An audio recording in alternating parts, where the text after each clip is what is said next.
Nah, ini informasi penting buat kalian. Jadi kan lagi booming nih kasus gagal ginjal akut pada anak-anak yang terjadi secara misterius. Penyebabnya belum diketahui. Si kecil awalnya sakit, batuk, demam, pilek, diare seperti biasa, tapi akhirnya berujung dengan kondisi gagal ginjal akut. Penurunan fungsi ginjal yang terjadi secara signifikan. Ditandai dengan menurunnya produksi urin si kecil, bahkan dalam 24 jam nggak kencing sama sekali. Kasus ini juga sudah ada di Indonesia, bahkan per tanggal 18 Oktober kemarin kasusnya sudah naik jadi 192 kasus. Sampai-sampai mungkin kalian juga sudah baca tentang berita ini kemarin naik ya per tanggal 18 Oktober, IDAI, Ikatan Dokter Anak Indonesia, mengeluarkan rekomendasi untuk menghindari dulu penggunaan obat sirup paracetamol. Kenapa sih? Pada paracetamol sirup ini kan sudah dari dulu kita kenal sebagai penurun demam, yang udah dipakai dari dulu.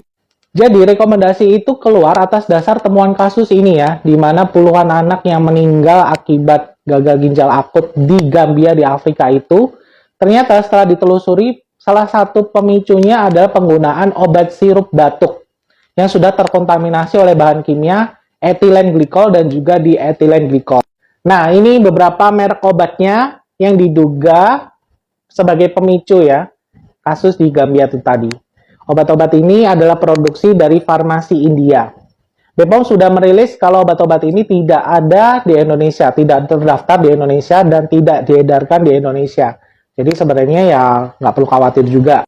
Akhirnya, sebagai bentuk kewaspadaan diri dari IDAI, Ikatan Dokter Anak Indonesia, yang mengeluarkan rekomendasi tersebut untuk mewaspadai penggunaan obat sirup paracetamol. Karena sampai saat ini belum ada rilis resmi dari BPOM menyatakan bahwa obat sirup paracetamol ini berbahaya, ya. Karena paracetamol ya sudah dari dulu kita pakai dan aman-aman aja sebagai obat penurun demam dan pereda nyeri. Jadi ya kita tunggu dulu rilis resminya dari BPOM, karena saat ini masih diuji lab. IDAI hanya mewaspadai dini, bukan menyetop, bukan menghindari, bukan akhirnya suruh hentikan, hanya mewaspadai.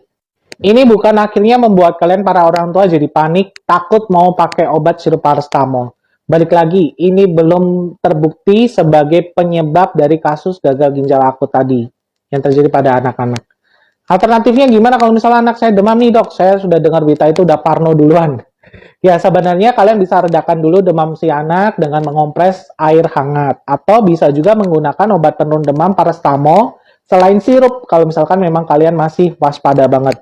Misal obat tablet yang digerus yang sudah disesuaikan dosisnya dijadikan puyer, atau bisa juga gunakan paracetamol sup yang dimasukkan melalui dubur. Ingat ya mams, ini jangan panik dulu, kita tunggu update-nya lagi.